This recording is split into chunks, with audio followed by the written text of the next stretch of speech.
आणि ऍडजेक्टिव्ह कसं ओळखायचं? काय ओळखायचं आपल्याला? नाउन, ऍडव्हर्ब, ऍडजेक्टिव्ह हे आपल्याला कसं ओळखायचं? आता बघा याच्यामध्ये विविध नियम आहेत, पण आपल्याला साधं सरळ सोपं ओळखता आलं पाहिजे, बरोबर आहे? मग आता आपण काय तयार केलं बघा, शब्द बघायचा शब्द. आता बघा इथं मॅनेजमेंट असेल, MENEGMENT हा मॅनेजमेंट वर्ड आहे.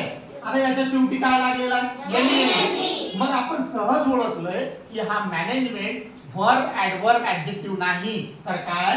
नाउन. मग आपल्याला नाउन, ऍडवर्ब आणि ऍडजेक्टिव्ह लवकर ओळखता आले पाहिजे, म्हणून आपल्याला या गोष्टी माहित पाहिजे. आता याच्यामध्ये बरेचसे अपवाद आहेत, परंतु सहज ओळखता आले पाहिजे म्हणून आपल्याला एवढं तरी निदान लक्षात ठेवायला पाहिजे. बघा जर एखाद्या शब्दाच्या शेवटी काय दिसत असेल आपल्याला?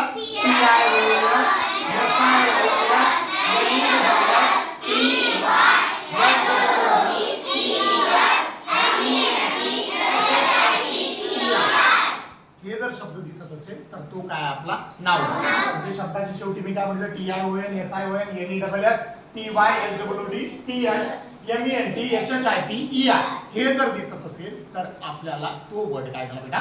नाउन. आता बघा जर शब्दाच्या शेवटी एवढं लक्षात घ्यायचं, LY दिसला रे दिसला तर तो काय बेटा? आपला ऍडवर्ब.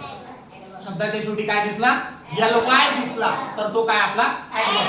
याच्यामध्ये सुद्धा बरेचसे अपवाद आहेत, याच्यामध्ये सुद्धा बरेचसे अपवाद. आता बघा आपण SLOW स्लो याला LY जर लागला तर ऍडवर्ब झाला. मग आता एक वर्ड सांगतो मी तुम्हाला बघा, फास्ट. याला फास्टली म्हणत नाही, याला जर ऍडवर्ब, हा ऍडवर्बच आहे, बरोबर आहे? म्हणजे याला LY लावून ऍडवर्ब बनवला नाही.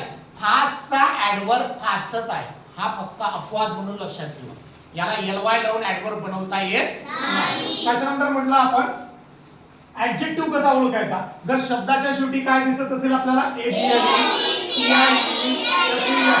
असे 3 शब्द दिसत असेल, असे बरेचसे शब्द दिसतात, परंतु आपण फक्त सहज ओळखण्यासाठी लक्षात घेतलेला आहे. जर शब्दाच्या शेवटी ABLE, TIV, FUL दिसत असेल तर तो काय आपला? ऍडजेक्टिव्ह आहे. काय लक्षात? काही का? आता बघा उदाहरण बघितलं आपण, ब्युटी होता वर्ड आपला, याच्यापासून आपण ब्युटिफुल बनवलं. मग ब्युटिफुल ची स्पेलिंग जर बघितली तर काय होती रे बेटा? BEAUTIFUL. शेवटी काय आला? FUL. मग आपण म्हटलं की शब्दाच्या शेवटी ABLE, TIV, FUL येत असेल तर तो काय आपला? ऍडजेक्टिव्ह आहे.